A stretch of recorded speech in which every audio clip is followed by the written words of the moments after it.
I'm generally an anti-war sort of person, so I'm really pleased to bring you some good news today. The war is over. The war on Christmas, it's over. If you are not as knowledgeable about global politics and conflicts as I am, allow me to give you a brief history. Back in the early to mid 2000s, Fox News contributors like Bill O'Reilly started promoting the idea that liberals hate Christmas and are trying to destroy it, with has-been Fox News guy John Gibson even publishing an entire book on the subject. Their evidence included people who don't celebrate Christmas and other people who understand that. The words Happy Holidays became the new Allah Akbar, a terrifying rallying cry of an enemy hiding in plain sight, just waiting for that critical moment to enact a devastating terrorist attack, like Target selling Hanukkah candles near the candy canes, or a children's choir replacing I Saw Mommy Kissing Santa Claus with Let It Snow in their December performance. Oh, and really basic protection of First Amendment rights, like allowing other religions to display their own symbols on public property alongside the barn where a virgin gave birth to a godchild.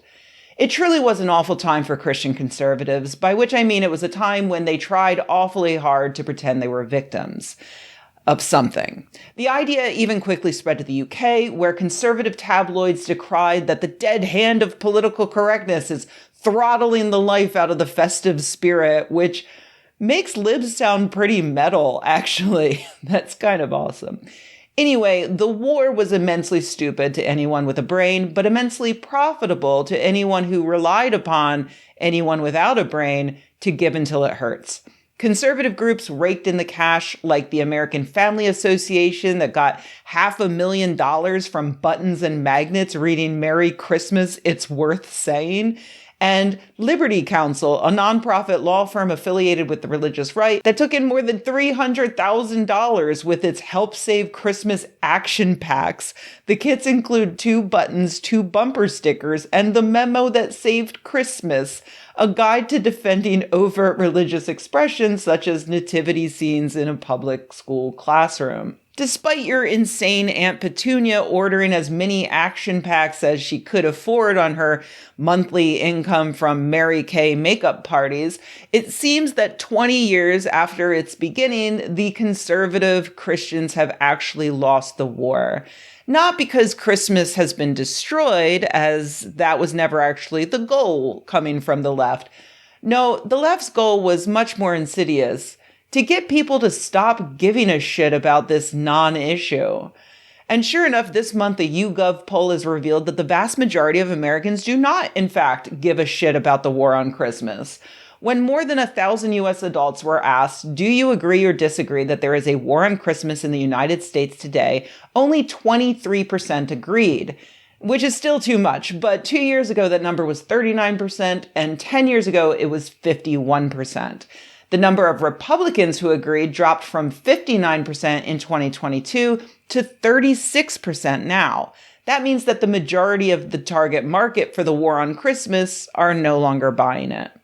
Of course, that's still 1 in 4 people that need to calm down, but overall it's a good thing. Congrats, everybody. We won, and with so few casualties.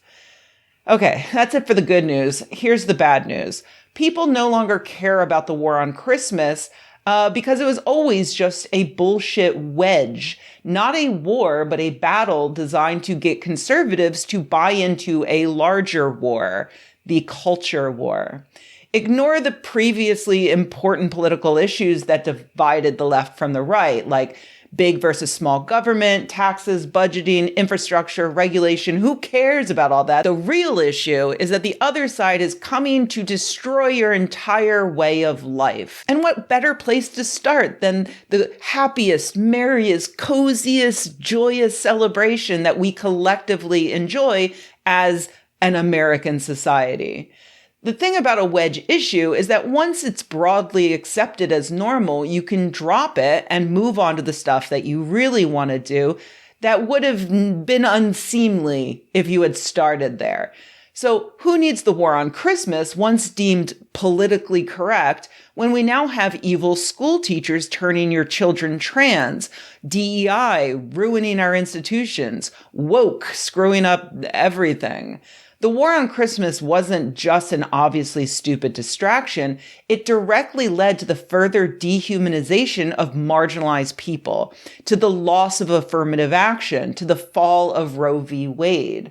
And Bill O'Reilly told us that that was the plan way back in 2004, when he said, secular progressives realize that America as it is now will never approve of gay marriage, partial birth abortion, euthanasia, legalized drugs, income redistribution through taxation, and many other progressive visions because of religious opposition. But if the secularists can destroy religion in the public arena, the brave new progressive world is a possibility. There was never a secularist war on Christmas, so O'Reilly and his colleagues had to invent one in order to push back on what they obviously saw coming over the horizon: same-sex marriage, bodily autonomy, and more. And it worked, because progressives had gained a lot of ground back then, and now we are seeing that ground taken back because Fox News and their ilk successfully riled up the religious right with bullshit like the war on Christmas. So you know what? Fuck it. The war on Christmas is back on. And this time we're going to win it for real. Not through getting people to just stop caring about it, but by thoroughly demolishing what they think is the true meaning of Christmas. You see, back when the Puritans first came to North America, they banned Christmas. They were following what they had previously done in England when they chopped off a king's head and immediately declared that December 25th should be spent fasting and being miserable and thinking about what a sinful piece of shit you are.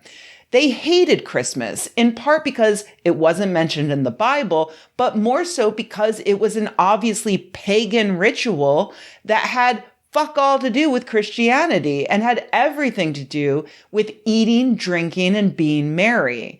They knew that if Christmas caught on, it would do nothing to promote Christianity and, in fact, would lead to more sin. Oh, sin is when you have fun, if you're a Puritan. That's why I celebrate Christmas every year. I put up a big Christmas tree. I decorate my house with Christmas lights. I give my friends Christmas gifts. I wear silly Christmas sweaters because Christmas has about as much to do with Jesus as West Virginia has to do with Queen Elizabeth I. I could give a shit about a magic baby. I'm here to drink eggnog and wear a silly little paper crown on my head. Cry about it, Bill O'Reilly. I'm an atheist and I celebrate Christmas because Christmas is a secular holiday now. So Merry Christmas, you filthy animal.